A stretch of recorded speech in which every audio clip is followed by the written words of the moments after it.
painting, Chaos Ogres. These guys have had a coat of the Halfords Matte Black, followed by the grey primer and a dusting of the white primer.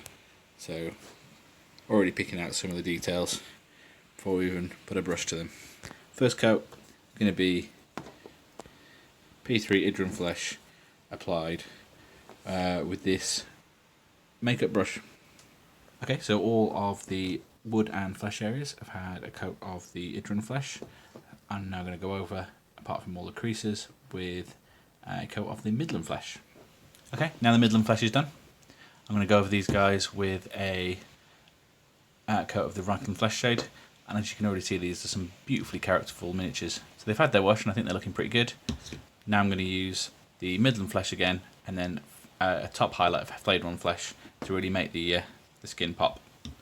Okay, I have highlighted up the skin back with the Midland Flesh, and I have gone around all of the bits that I saw as leather and metal and filled those in with P3's Pig Iron and Citadel XV88.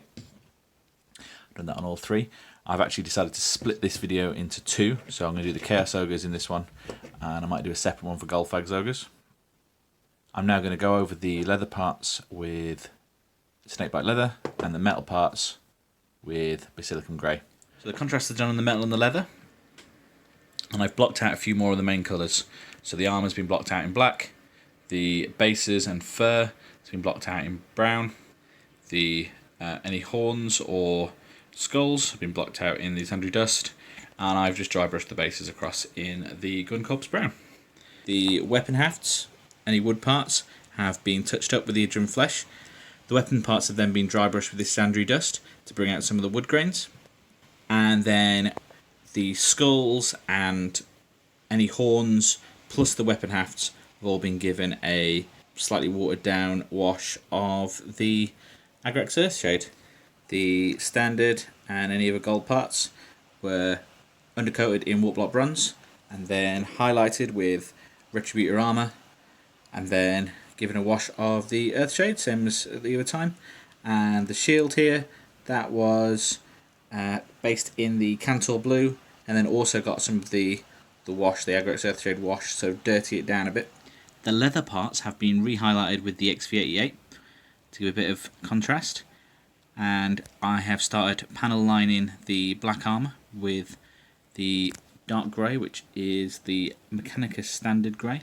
The horns and teeth have been highlighted with Menoth White base, followed by Menoth White highlight. So have the skulls, but then they have been knocked back down with the Agrax Earthshade to give them that sort of dirty, grimy look, which I think I prefer on them. So that's the grey on the armour done, and I'm really happy with the way that's come out. It really accentuates the blocky crudeness of their armour, so I'm happy with that. I painted the eyes by filling the areas in black and then just doing 2 off-white dots in each corner. I have dry brushed the fur area with just a Rhinox hide mixed with a bit of ivory, maybe a bit of yellow to just sort of bring the texture out a bit. I'm probably not going to do too much more on that. I've done the beards and eyebrows with the Mornfang Brown, and then highlighted with the Mornfang Brown mixed with some of the Everland Sunset, because my ogre is going to be gingers. The bases have had a second dry brush with Menoth White base to really bring out the texture there. So I've just brought the ridges out on the Musician's Horn with a bit of Celestia Grey. So now I'm going to switch to this slightly knackered brush that I mostly just use for metallics. I'm going to go in with the Quicksilver, similar to old Games Workshop Mithril Silver, and I'm going to use this in a few places. First being any gold parts. I'm going to very carefully edge highlight those to really make it look sort of worn and bright.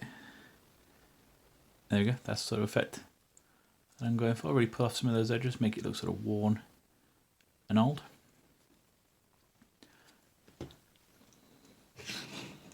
Second thing I'll be doing with this bright silver is the weapons are looking nice and dull from the wash we gave them. I'm going to go back in.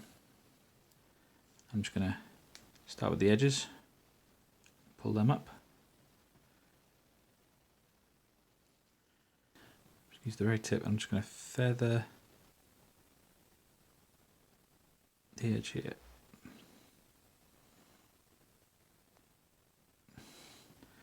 Throw in maybe scratch too.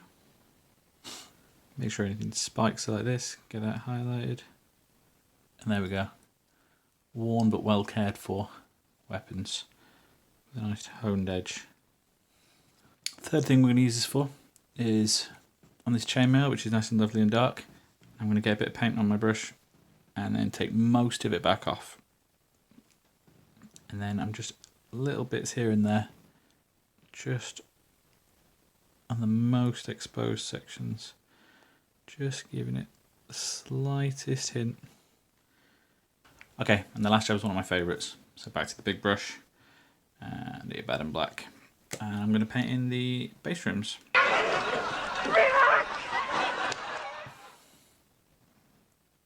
So I've neatened up the base rims now.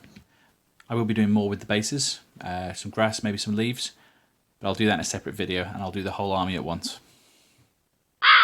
And that's it for this video. As ever, thanks for watching. And if you like what I did here, or even if you didn't, leave me a comment down below and maybe even throw a like on there. I aim to make 2 videos a week, so if you want to see more of this, please subscribe. See you soon. Bye.